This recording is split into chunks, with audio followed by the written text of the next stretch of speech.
everybody. How lovely to see you all. Good morning, good afternoon, good evening, whatever time it is. So welcome everybody to day 5 of FDCW's Compassion and Wisdom in Action conference. So this session is being recorded into Italian, Spanish and Russian. So please use the globe at the bottom of your screen to connect with your translator.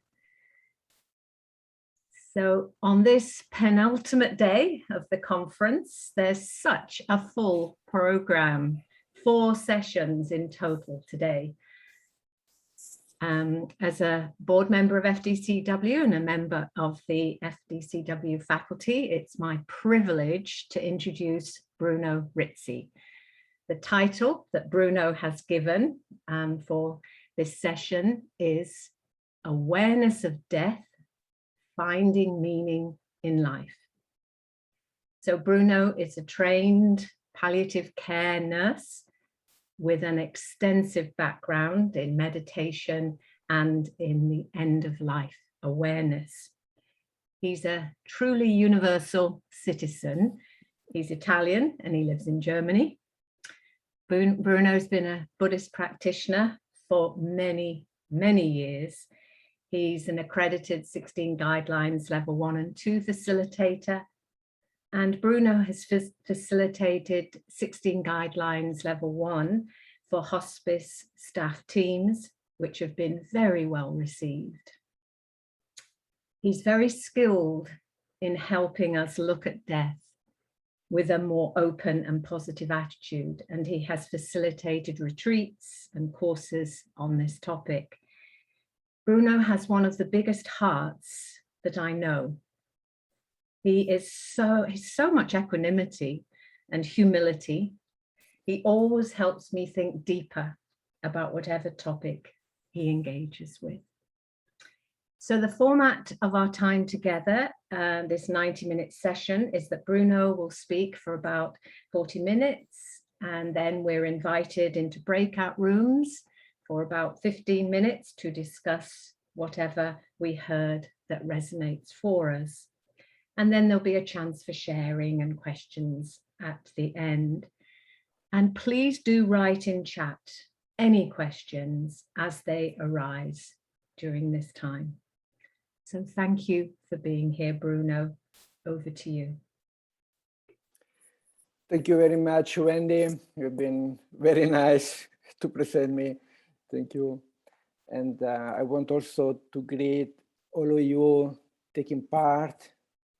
Some of you are very old friend of mine, and I'm very happy to see you again in this workshop. I feel very honored to speak to you. And yes, actually, I would like to. I want also to apologize with my translators. I hope that my English doesn't make your work too hard. Actually, I would like to correct a little bit the schedule that the way it was Wendy was presenting. I would like to maybe to tell a little bit how I came in my life to take the topic death so deeply in my life, and so you know a little bit why and how it came about. Then I would like to guide you in a meditation, in a process of meditation. It will take maybe around 10 minutes, 15 minutes. And a very, very important, a very, very effective way to consider about death, impermanence. And afterwards, you will discuss a little bit in breakup rooms. So it is important to share. It's important to talk about how we feel, what come about. So you will have around 10, maybe 15 minutes time about that. And there will be maybe questions. And then I would like to share you some very important model of that people find out in accompanying dying people. So some models that really touch to the core our being, how what does it mean to confront with impermanence and what it is useful about. So that is roughly the idea of how we are going to work together. Yes, why I came to this topic to become so important in my life. I try to be brief. I come from a South Italian family, a big family, and the topic of death was really present, very, very, very present. So there was always an uncle, a grandfather, aunt, a cousin dying. So there was really, was always present in the air. There was sometimes very much emotion involved. And already as a young man, I was really confronted with that. Not always, I have to say, not always in a tragical way, emotional way, but it was present. And the thing was, say, okay, there is a death in life. At the time, as a young man, as a teenager, I belong to maybe one of the youngest and maybe one of the latest hippies that came about in the 70s. And I came across the books of maybe some of you know Castaneda, Don Juan, and I read quite some of this book, but one thing remained in my, one sentence remained in my mind till now, and that is, it was in the teaching they would say, look, take death as an advisor. So look at death as an advisor. And these words, somehow it remained in my mind, and they say, very interesting, very, very, very powerful message. And the native Indian shaman was repeating this advice very often. And then I said, okay, let's try to do that. So, and I tried to think more actively about this phenomenal death, impermanence. And this start to move different process. Then I start to look around, to look at where I can learn something more about. And I came, in Italy, they were start to arrive with these lamas from Tibet. And the topic of death was something that they were very presenting very, very strongly, very deeply, very positively also. No? And that was the occasion I met Lama Yeshe. There I had the big fortune to meet him. And the course that he was giving was about death. So everything was started to match together, to come together. And again, meeting I met this wonderful being, and then many more, Lama Zopa, His Holiness Dalai Lama. And then this gave also direction more, it would become more clear that with death, so it gave me a strong direction to cultivate, to take care of my inner life, of my spiritual life. And then again, really start to feel how death was advising my life. So was giving some direction, something that I didn't even know at the beginning was going that way. Many important relationships in my life were rotating around this topic. So many good friends, even my ex-wife, we came together because this topic was putting us near as a interest, as inspiration form. And even my professional life at the end was taking this direction. So this is why, yes, since why it's something very central in my life, and I'm very happy to share with you. So what, anyway, what death is advising to me. But I hope that in this workshop, maybe you will make also experience how bringing impermanence and death more near to your life is bringing some advice to you, and that is so the most relevant thing. So what during this session will experience or will you will get, it will be not so much about my advices, but you will get from your bringing impermanence, bringing your mortality near to your awareness. And it is there that you will get some advices and generally are very important advices. So I already feel I spoke a lot. And now I would like, exactly, I would like to invite you to this, to a meditation in which which I would like you to invite your own awareness of your own being, an impermanent being, a being that is also that is subject to one's mortality.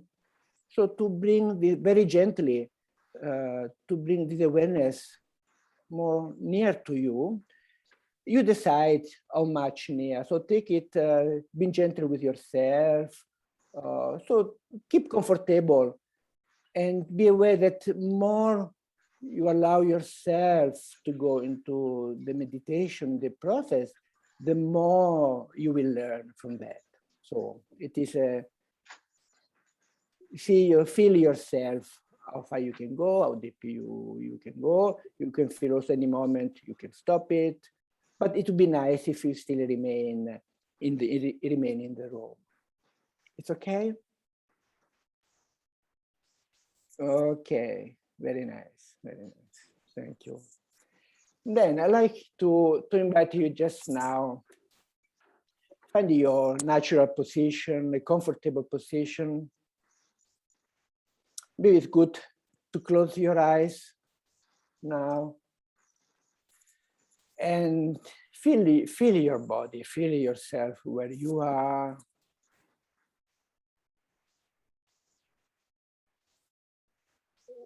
What your body is touching, your floor, the cushion. Maybe feel yourself breathing. This is a very vital function. And you can release maybe some deeper breathing out.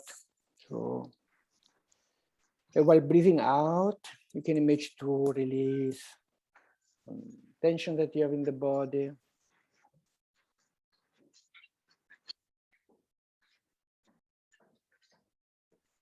And as you breathe in, try to energize your awareness, your being present in this moment.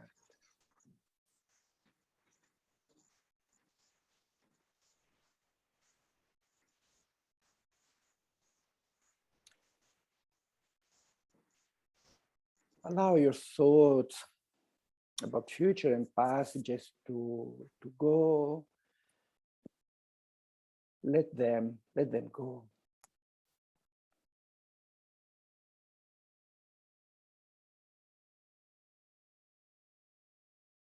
You are here, you're breathing in, you're breathing out. And be aware also of the courage, acknowledge the courage that brought you to subscribe to this workshop, to consider about death, impermanence, so early in the morning. Oh, you took some courage, so acknowledge that.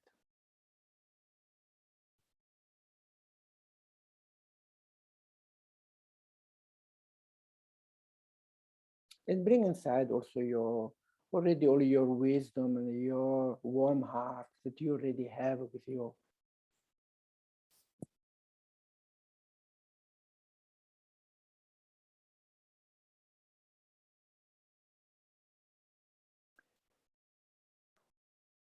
And now try to imagine this, as time goes by, the situation in which your impermanence and with that your mortality is getting a little bit closer. So it appears at the horizon that it will come the time to be later, it will become sooner. You decide how soon you want to bring this moment. But for sure it will come, you know that. For sure you know that.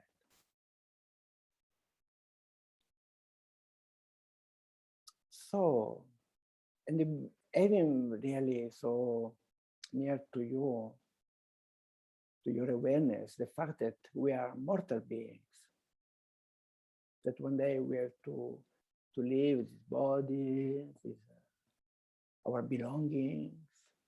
Exactly.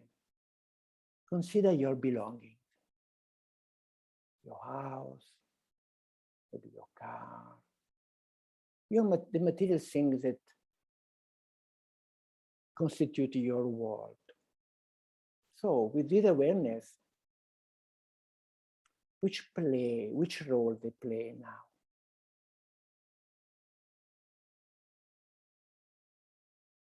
Explore. Do you feel you can let them go? Or you feel you're attached to them, you feel resistance to let them go? It's a very, very useful indication that you give to yourself. Maybe your PC, your computer, your books, your money account.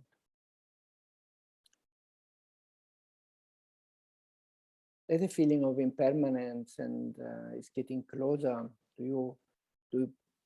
They play a bigger role, or maybe a lesser role? You feel that you can let them go.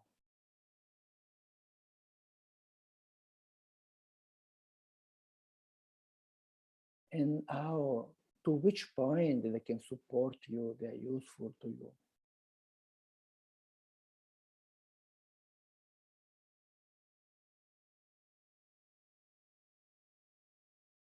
Do you see the moment in which maybe they will be not more of any use to you?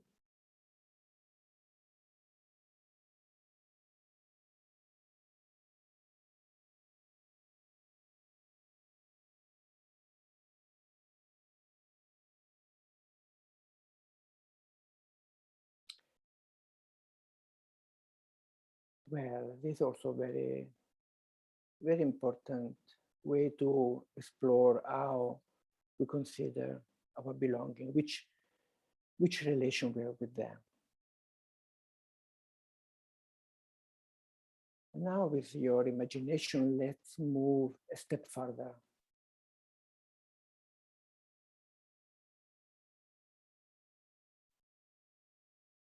Consider the persons that are around you, the persons that constitute your world.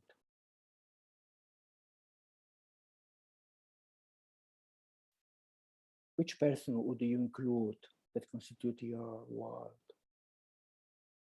Probably your family, some close friends.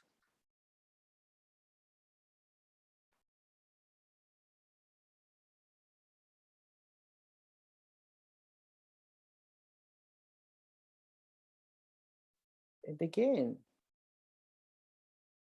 try to consider when your time to live this earth, your mortality, getting more or less near, which role they play in your life.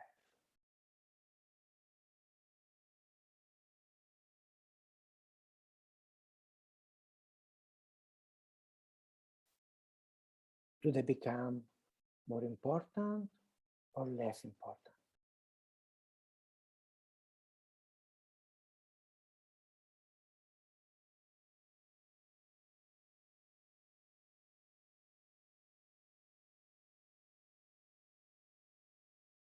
They can, you feel they can bring some support to you.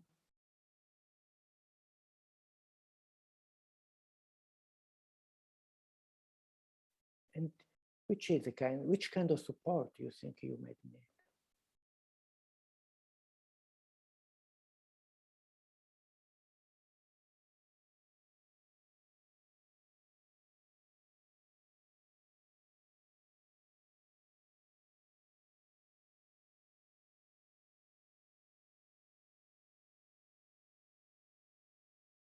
Do you feel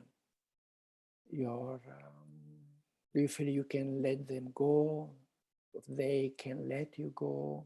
you feel that there is much resistance. Try to explore. Allow your awareness to explore deeply, well. Trust the process.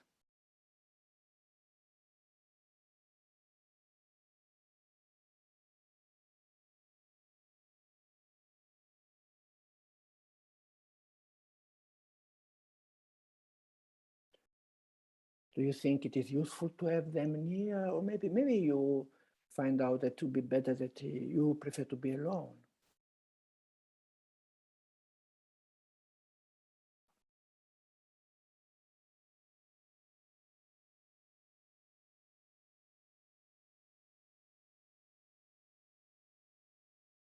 Who should be near to you? And also maybe there is someone that shouldn't be near to you.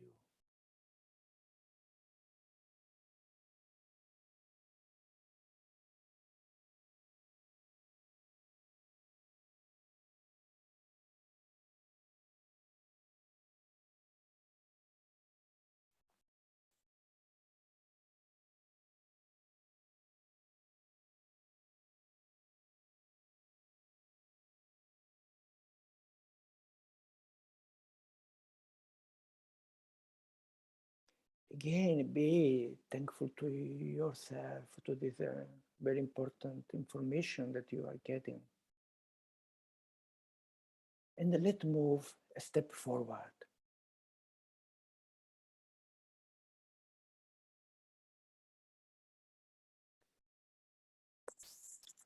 See how far you can imagine the moment in which also the person near to you can't reach you. And you are allowed, you are by yourself. So consider that if that situation eventually might come,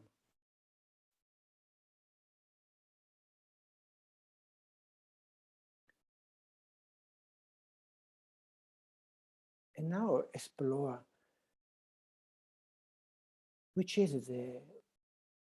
explore how you feel, which thought you have now.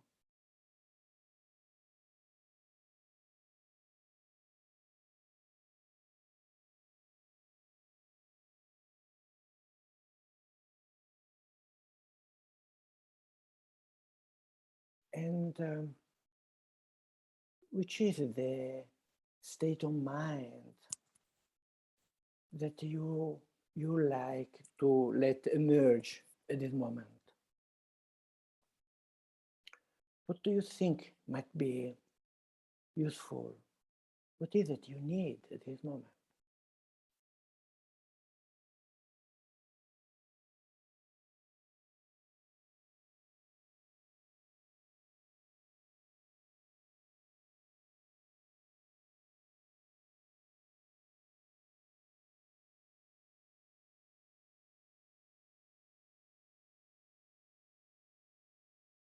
Allow from the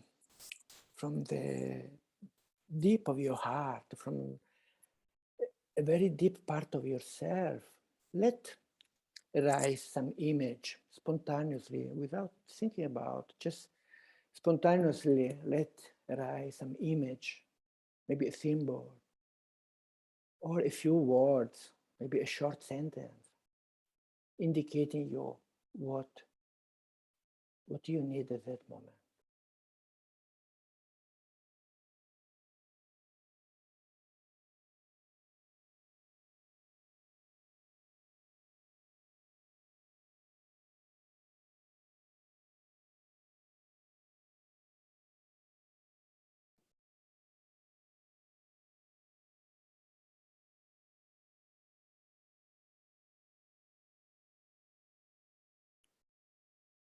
So allow from this deep part of yourself that knows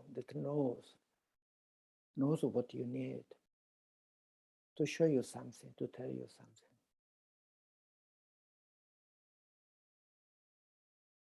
And gracefully receive that. Keep it in your heart. Be thankful to yourself for this information.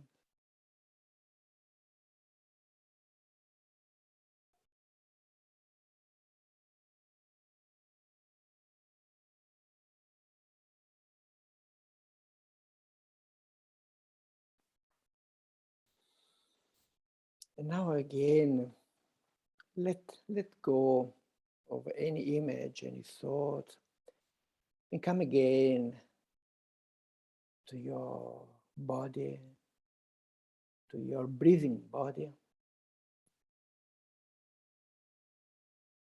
Feel you're breathing in, breathing out.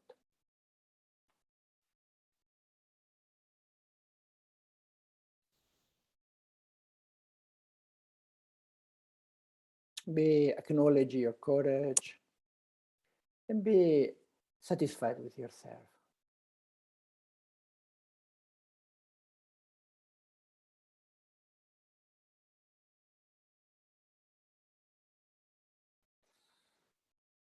And slowly, when you feel ready, you can open your heart, your eye, and come back in the room.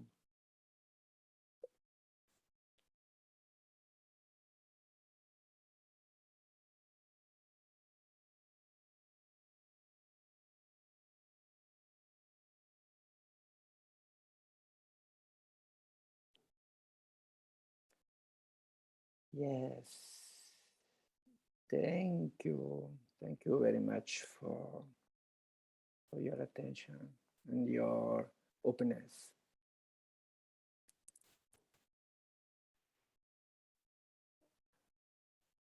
We are living in a strange time, in a special time where it is not easy to speak about impermanence, death. Actually, nobody wants to hear about that. In my experience, sometimes when I talk to people, what is my work, that as a hospice nurse, people already understand that I'm dealing with a terminal patient. Some people, they are so scared that they jump behind. I'm very surprised at that. So they close immediately just to be near someone working with the dying person. So not to speak about, to think oneself about that. It is not always been like that in the story of humanity. So there is another time where people were really looking about to see how people is dying. People that were like in the Middle Age. In the Middle Age, people were very, when they were hearing that somebody were dying, even if they didn't know the person, they were storming in the room, in the house of people to see how people was dying, because they knew that death was, at that time, I speak about Middle Age, they knew that death could have come really, it's not exaggeration, in a half, few weeks, few months, few days. So there were, people were dying in few weeks about pneumonia, was very common at the time. Peritonitis, peritonitis, if you don't cure in a few days, you're dead. Maybe an infection, the wound infection. Often people were dying of giving birth to a child. It was very common. So they were nearly knew that they were really present. We can die very quickly. The average of life was around 50. So they were really, when they knew about people were dying, they were storming. This was the research have found it out, to look how people die. So to have an idea themselves what is going to expect them. This tradition is completely lost now. We are more in a more kind of hallucination that death is completely removed as much as possible. There is a tendency to remove it from the conscious life, and these are very, very heavy consequences. Very influence our way of life. It gives exactly wrong advices. So I would like to invite you. So we had this about this short contemplation about our mortality, and for sure it has shown maybe some emotions. Maybe you got some feelings, some idea. And since it is not easy to speak about, to find someone that is interested about the topic around, maybe sometimes even our friends. So I would like to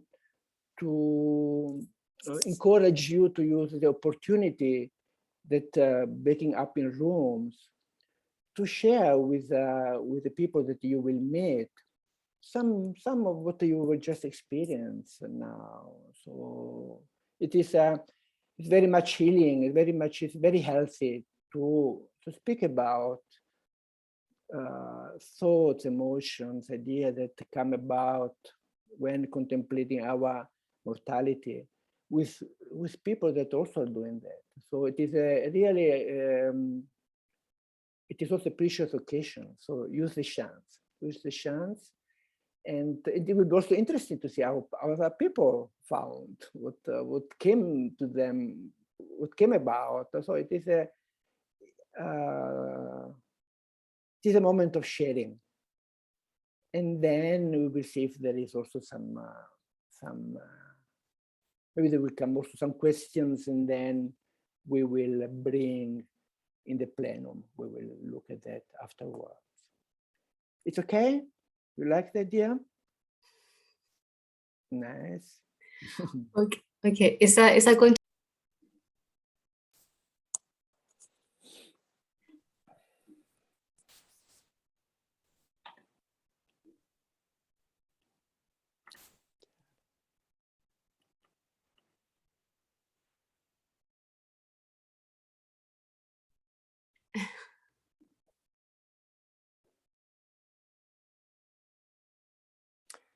It's nice to see some old friends. Some of them actually I know since I'm born.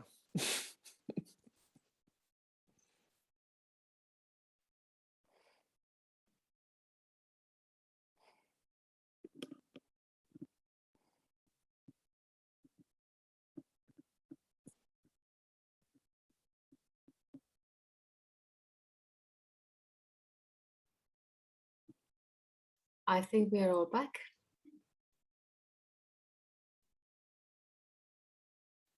Yes.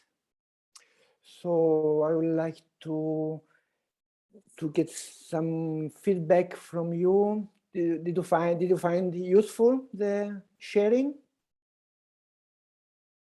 Bruno, I wonder if I might ask, if you didn't mind. Marion was just in the middle of a very helpful sharing sentence. May she just finish for the benefit of our group, and hopefully the benefit of everyone, if you don't mind, Marion. Yes, of course. No, that's okay, Bruno. Hi, Bruno.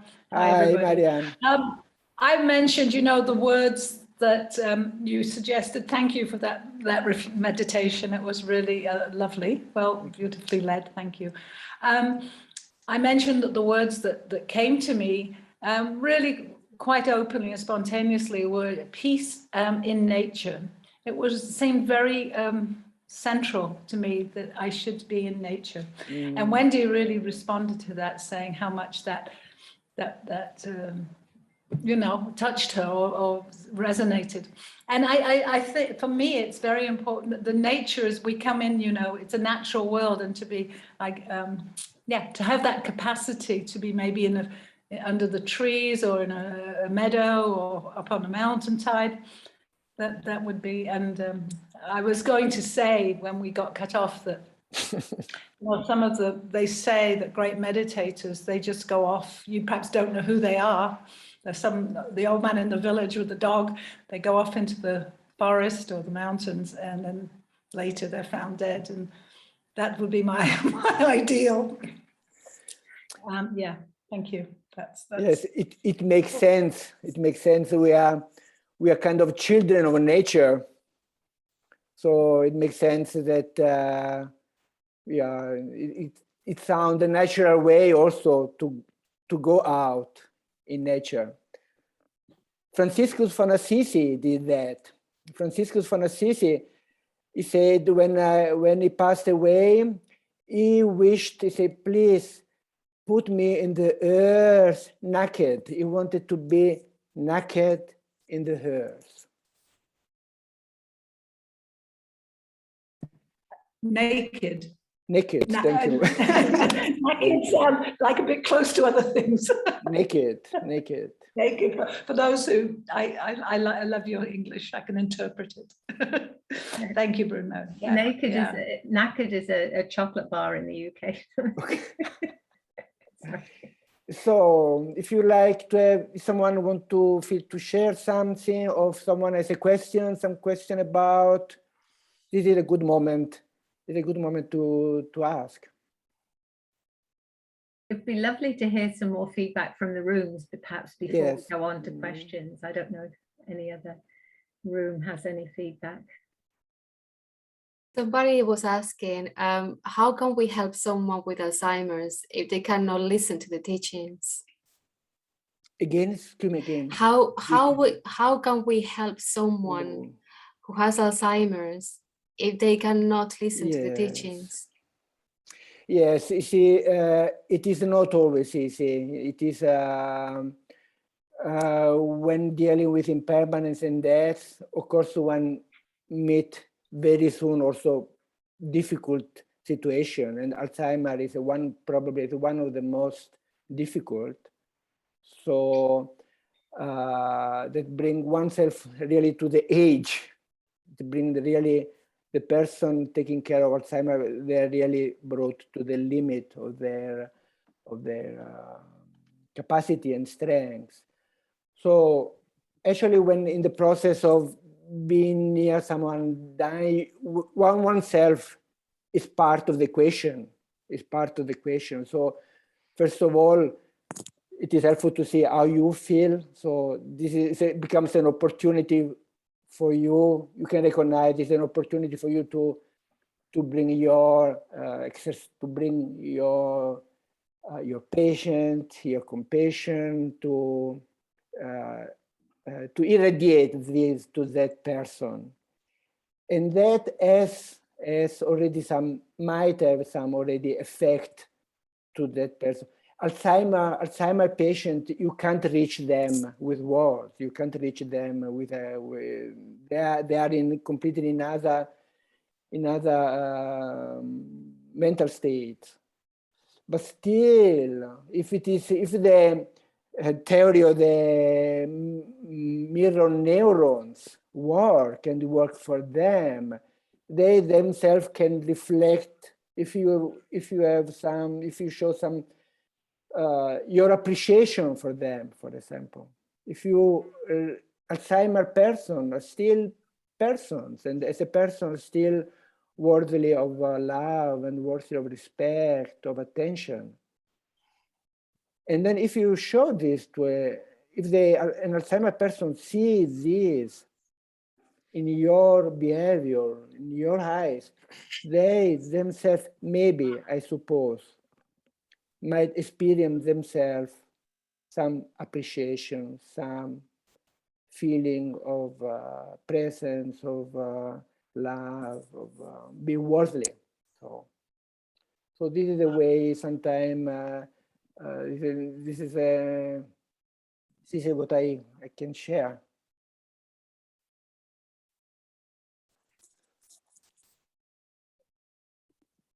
In our group, Bruno, what came up was the response of friends or family when you are dying.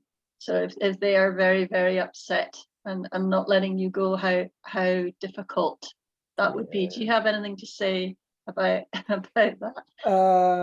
Yes, this unfortunately it happens, and this is a very it makes things.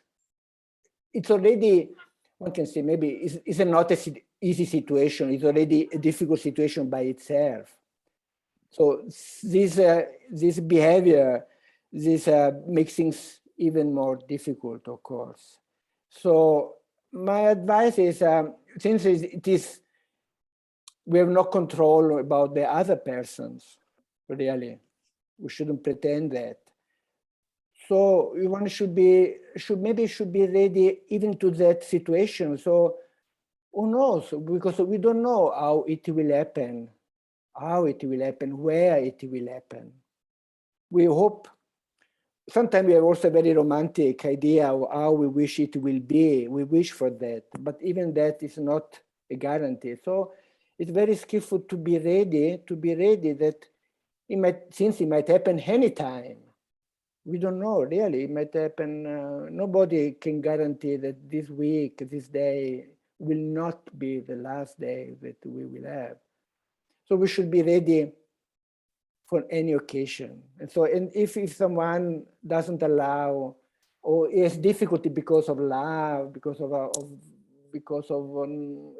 appreciation toward us and not allowing us to go, so still we have to go. And so to be ready to live to them, that is something that they had to work out. So maybe one can have something, if one can ensure them that it's okay, that I'm ready to go. But at the end, everyone has to make their own job. So, and that you should be ready also to, already you, a dying person, you have much to do, then you can't pretend, also you shouldn't pretend to make their job, and allow yourself anyway to go. It is a tough question. Yeah, that is the point, is actually that is sometimes in my work I found it's very interesting. It is to us come every kind of people in their final time. They stay, some say few days, some say few months. And it's interesting to everyone has a different approach to their last time.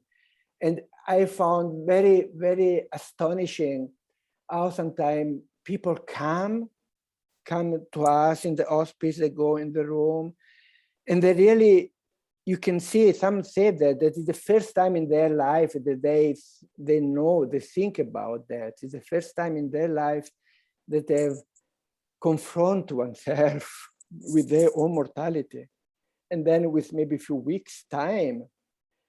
And then you can see how people, they look around, they look at you and they look around, looking for something, really looking for something that can give them to feel their hand. That is the people sometimes have the feeling to be like empty-handed, And if it is, I can imagine very well the feeling that this, I see them in their eyes, in the way they relate.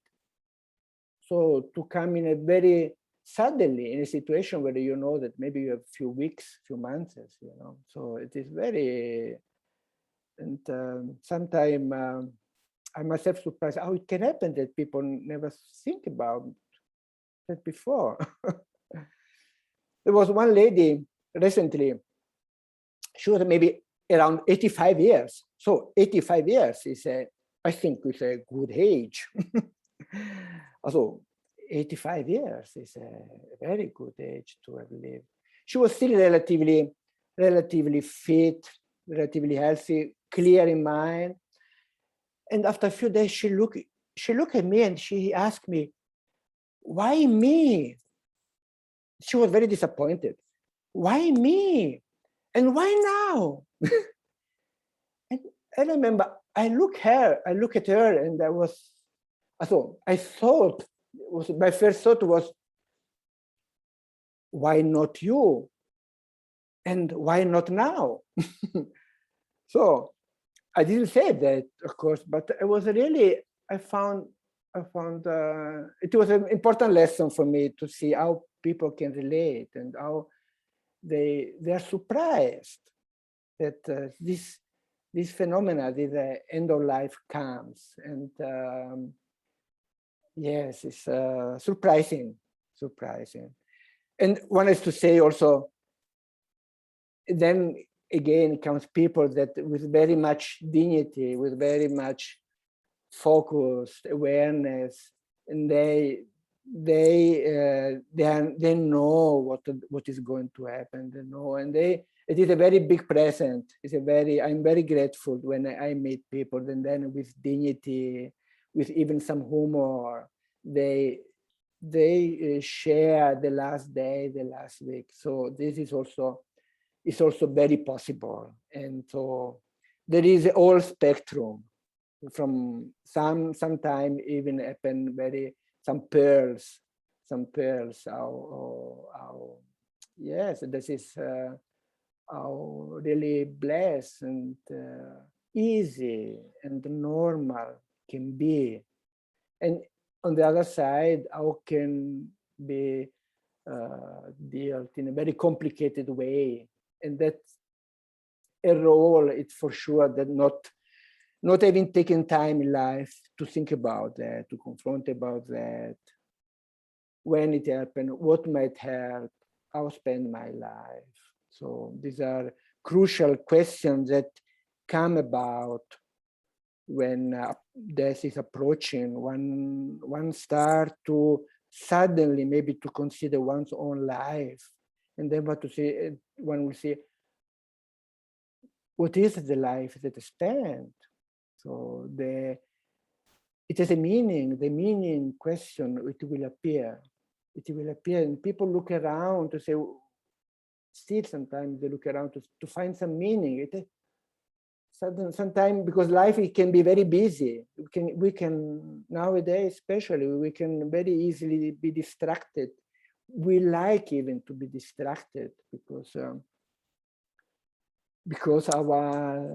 the self doesn't like so much from its own side to confront impermanence, to confront death. So it lets itself very easily to be distracted. So we have to make a really an effort. We have to be active to bring our focus that life, impermanence is part of life, and that is definitively a part of life. It's a very, what it would be if there wouldn't be death? It would be terrible. So I would like to. There are many nowadays. We are very fortunate because at the same time there is really much experience about this topic. There are many people in 20, 30, 40 years. They put they put this topic in the focus of their life, and there is a lot of experience what it helps and what doesn't help. So yes, if you are really interested into the topic, there is a lot of very good material, and there is also a lot of very good workshop, retreat. Get in touch with the hospices near your place, and you can find very easily situation where you can work with this topic more deeply. So I would like to show you. So there are many models developed to work with that, and it is good to work on it a little bit in a structured way. There are different steps. It's very good to approach it with a method. There are Christine Longeka, they make 4 points in his work. Frank Ostoszewski, 5 points, very useful, very goes very deep. I would like to share with you one model, and this is my preferred, the one that I prefer because it really, relatively simply, but it really goes to the core of our being human, of our humanity, and this really, and somehow it contains everything. So in my site, and I want to share with you. And also I would like to maybe what do you think about, if it helps? So, and it is experience of, it is a Protestant Afro-American priest. It's called Mwali Muimara, that in the States, in the beginning of the 80s, he was taking care of the people dying of AIDS. So at that time, there was this new sickness that was taking mainly very young people. They were young people that were using drugs. So they were very young people. Sometimes they have also very difficult lives. And there, the sickness was letting people die in very few months. It was a very difficult. Maybe you remember these times. And Mwali Muimara was taking care of them. So was taking care of these young people that often they were rejected even from their families. So they were found nearly sometime in the middle of the road. And Mwali Muimara was taking care, he was a collaborator, also friend of Elizabeth Kubler-Ross, was also another pioneer of the hospice work. They were very much sharing their experiences. And so in accompanying them, Mwali Muimara was finding out that they had to go in some steps before they could accept the fact that they were going to die in a few months, not in few weeks. And so to able to accept and to surrender to death. And to die, it has very, very much to do with surrendering. It is something that death asks people to surrender. And I found this, I like very much this word. I found very, yes, it is, and it is, of course, it's not easy. One might fight it. We know people coming. Some people also engage a fight with that, and to some extent, you can fight it. You can push it away. You can take some more time if you really fight, But for sure, it is a fight that no one can win. So, and at the end, everyone has to surrender. So the point is, if he was working out to find a way out to support them to surrender, to accept it. And he found out there were 3 steps, and these are the 3 steps I would like to share with you. So, Angela, can you put the slide, the second slide? Thank you.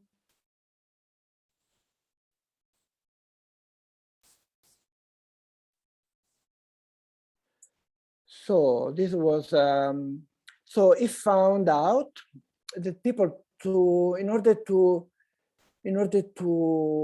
move forward in confront with their own mortality, they had to make a very important step. So to accept oneself, the way you are.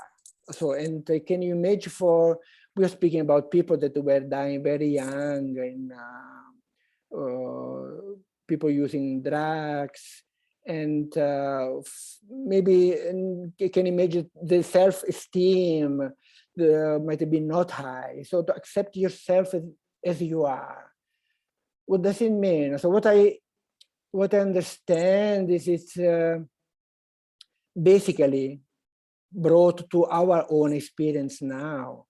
It is to become good friend of ourselves. So to take care of ourselves. So to come to know who we are, why we are here, what do we have to do, to be gentle with us, and at the same time to be gentle with us, to really taking care of ourselves, and by the way, to accept the way we are, because we also can't, at the same time, we can't pretend too much from ourselves. So for sure, I don't mean we have to indulge in ourselves, that, okay, I accept the way I am, I don't need to do anything. It's not that the point. So we have to aspire to improve ourselves, but at the same time to be a good friend of us. So this is a important point. So especially in our culture, in our people can be very self-judgmental. So to have a very low opinion of oneself, maybe because of sometimes also family situation about. There can be many reasons because of that. So it's a good point to explore. Do we have a good relation with ourselves? So this is going to this point to let us be mindful. So let's take care of ourselves in a real way. That is, I mean, in a real way, without indulging, but so exactly using yes. And I found this is a starting point. I was a nice Ozel during his lecture, the first evening, exactly point out this point. So we have to start from ourselves, so where we are, and we have to do it. We have to be wise and skillful. Then, and this is possible because we basically it is possible because it's in our also what is defining us. It is not what we have done or what we have, not so much what we have done or not done, what our physical appearance, our belongings, and not that what is really defining us. What is defining us is more really what we are, our understanding, what we feel, what is our the way we connect with the life in general. So this is our wisdom. So that is more what defining us, and how we relate. We are able to relate to others, to our friends, our companies, our families, our community. The relationship. This is more what is defining us. So, and this brings again already to the second point. So the first, becoming good friend of ourselves, to learn to take care of us. And this brings us automatically to the second step that Muallim Mara discovered in it is something that came from, this is beautiful, I found, that is something that came from experience. It's not from a theory or from a dogma. It is something that came out from working on the field. And the second point is, Angela?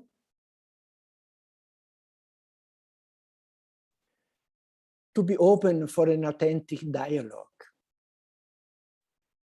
So this I found also it's a very touching point for me, and also it goes very deep because it also shows that it's not enough. We don't live in a bubble. Our life is not a bubble that we are enough to ourselves, and if our inner world is okay, then we are okay. It's not enough. So there are others. We are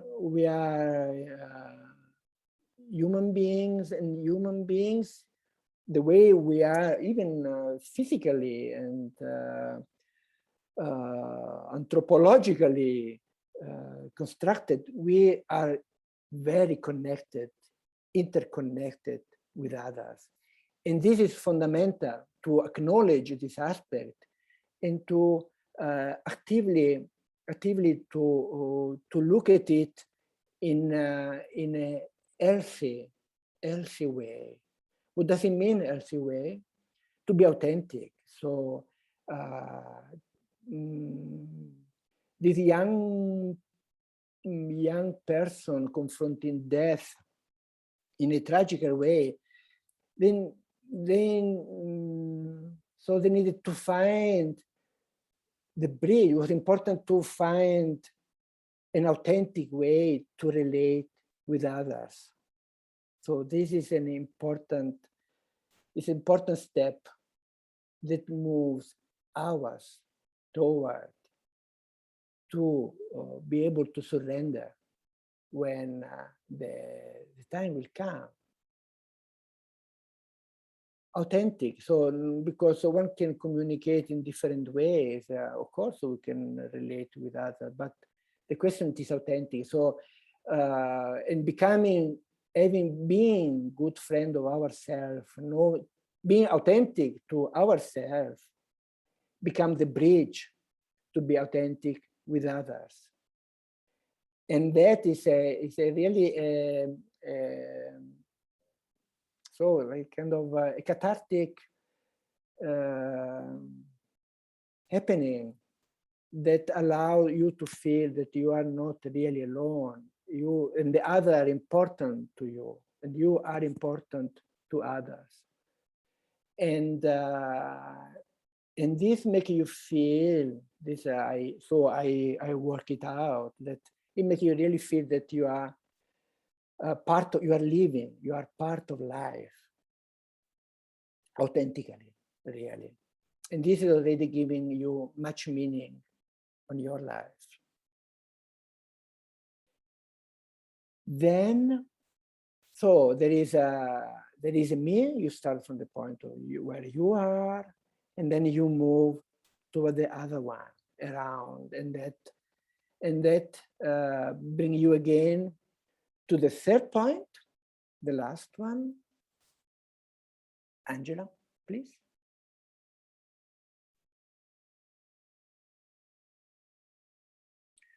To aspire to the positive direction in one's life. So it is really a pathway. It becomes a pathway.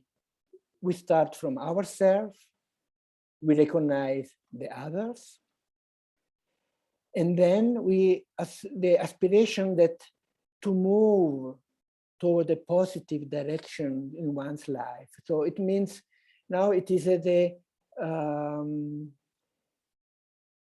ethical approach. It looks like that, so I understand it. It looks like that the real life, the life is asking us to be ethical. So it is not an option. It's something that we can be or we might not be. So it is our being, the real fact that because we are human, it's not something that we choose. It is something that it looks like intrinsic part of our humanity that is asking us to be ethical. So to be pro-life, this is what ethical means. Not to be moral, but to be ethical. So to support life, to respect life. Respect life, what does it mean? This is also something that we have to define for ourselves, what is ethical.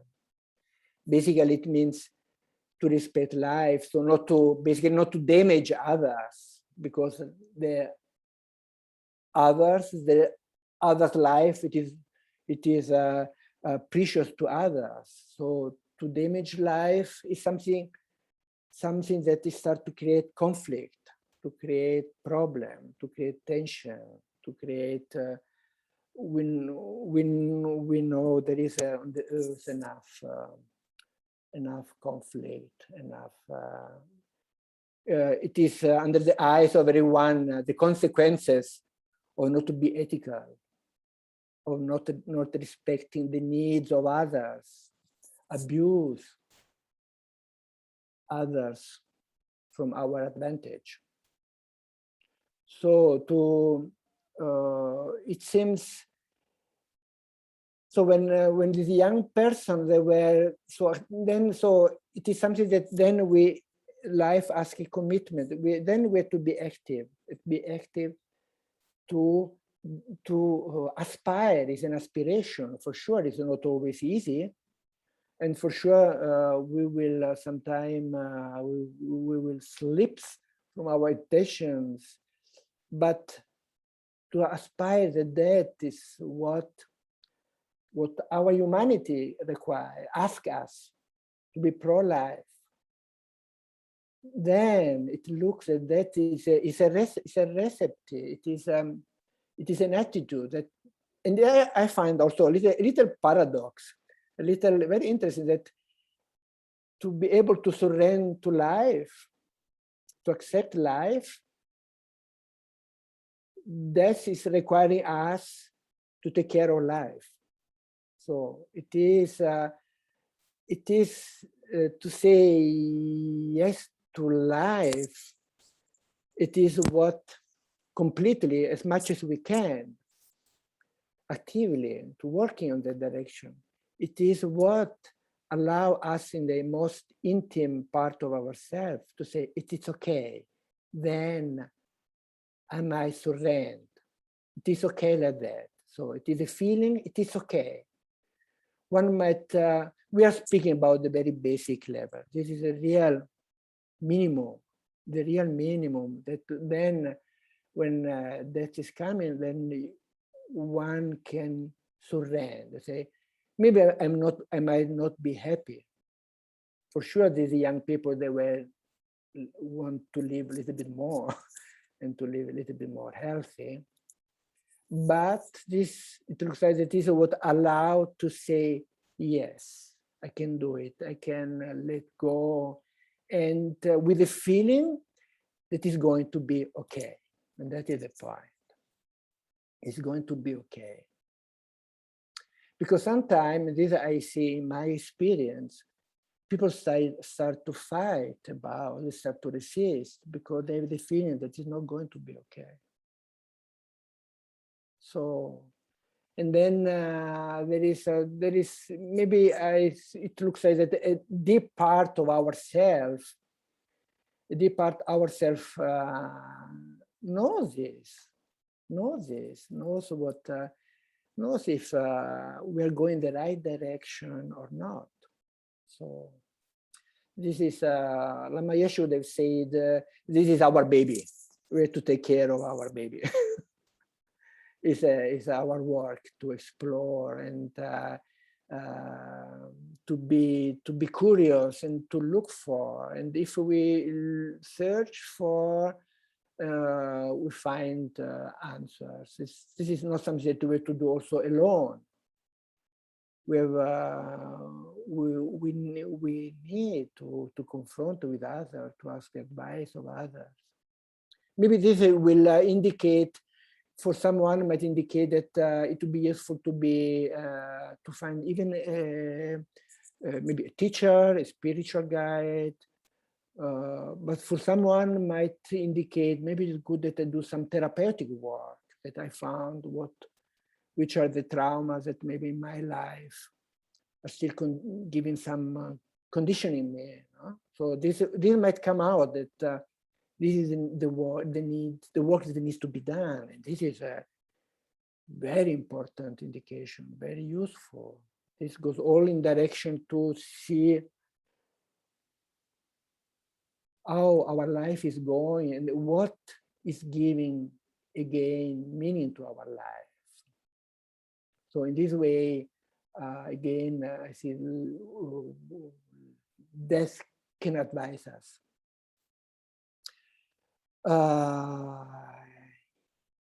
Yes. So, how do you feel about?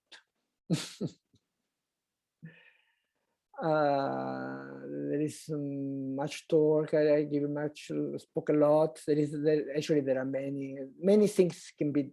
This topic touch a lot of things. Really, one can be very long busy with these topics. I would like to, maybe some questions, something that touched you, something that...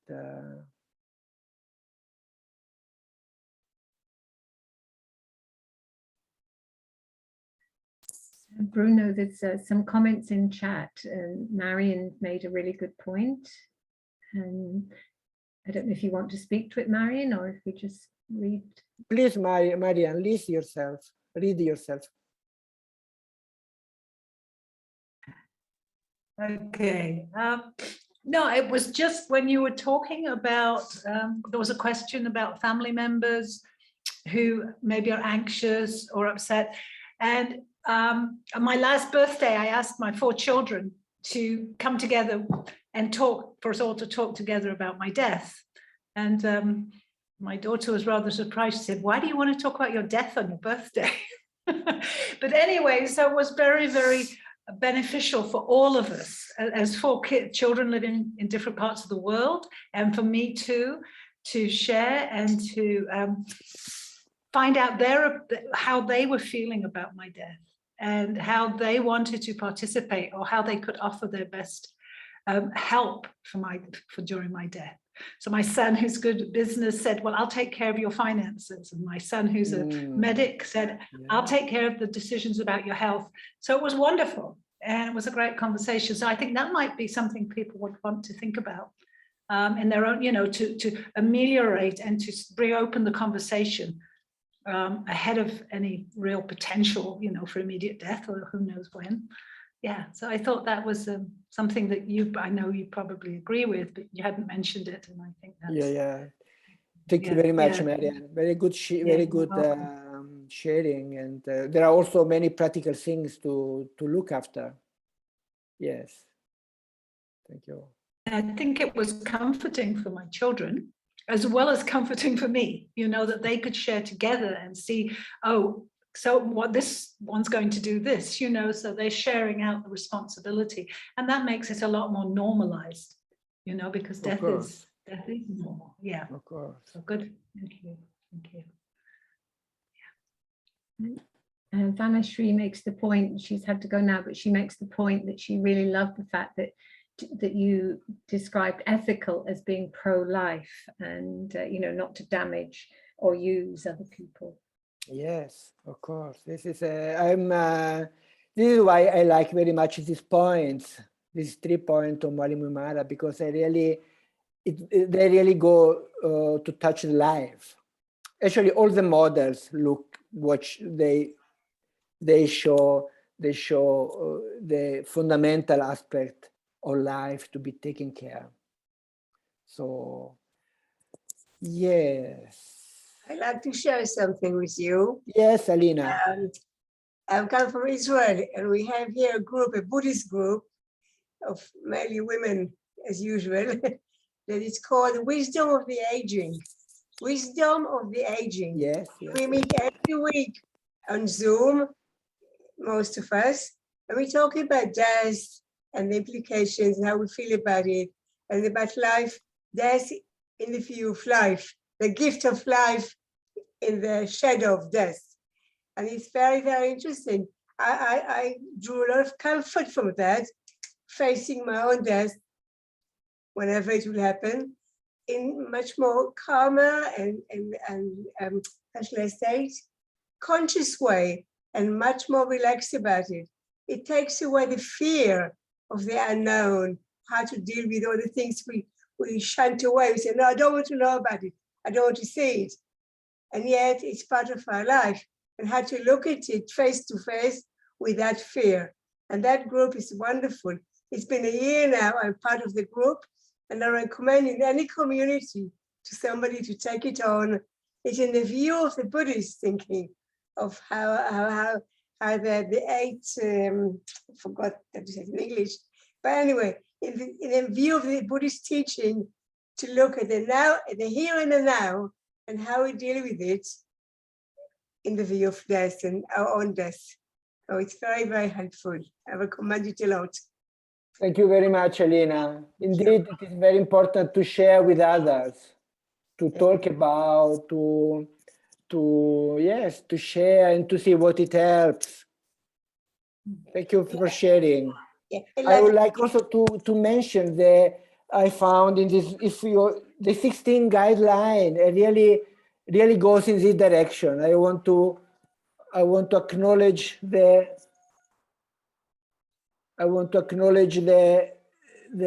preciousness of this program. Mm. And it really goes in this direction. Yeah, it's good, it's good. And thank you for what you're doing. It's wonderful. Do you hear the music? Do I what? There is something, okay, doesn't matter. No, I wanted to say thank you for what you're doing. It's very, very important. And we are humans.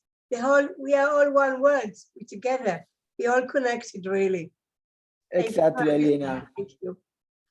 Bruno, I hope that this talk somehow helped that it was a good time for you, and I encourage you to keep close the awareness of impermanence, of mortality, and to take it as an advisor. And I wish that it will bring you very far in your personal development.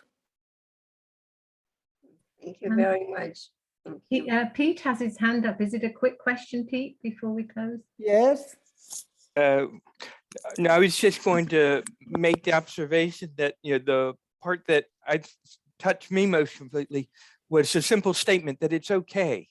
When he was talking about the stages, that, I think so many people go into death like somehow they've done something wrong, and they haven't at all, But I think that that's a really, really critical step, not only in the death process, but actually the living process, that basically it's okay. It's going to be all right.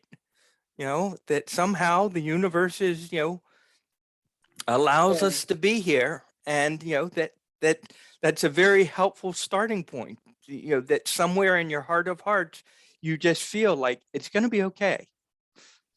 From beginning to end, it's going to be okay. Yes, definitely. That's a lovely pearl of wisdom, Pete, to hear from the south of France on this gloomy English day. It's going to be okay. So, Bruno, it is time for us to wind down now.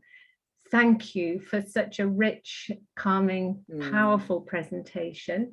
Thank you for sharing your presence, your wisdom and your experience with us, and may these conversations serve us well as we all go forward to our deaths and to our, with our lives.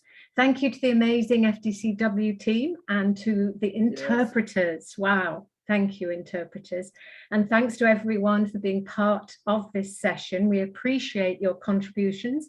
If you are able to donate a little to keep the charitable work of FDCW going, that would be great. The next session will be facilitated by Andy Wistrict in an hour and a half, and then Craig, and then Hilary. So a really full day. Hope to see many of you at those sessions. Thank you, one and all. Thank you so much, Bruno. Thank you, you Wendy. to you. Have a wonderful day. Ciao. Ciao, ciao. Rosario, ciao Fiorella.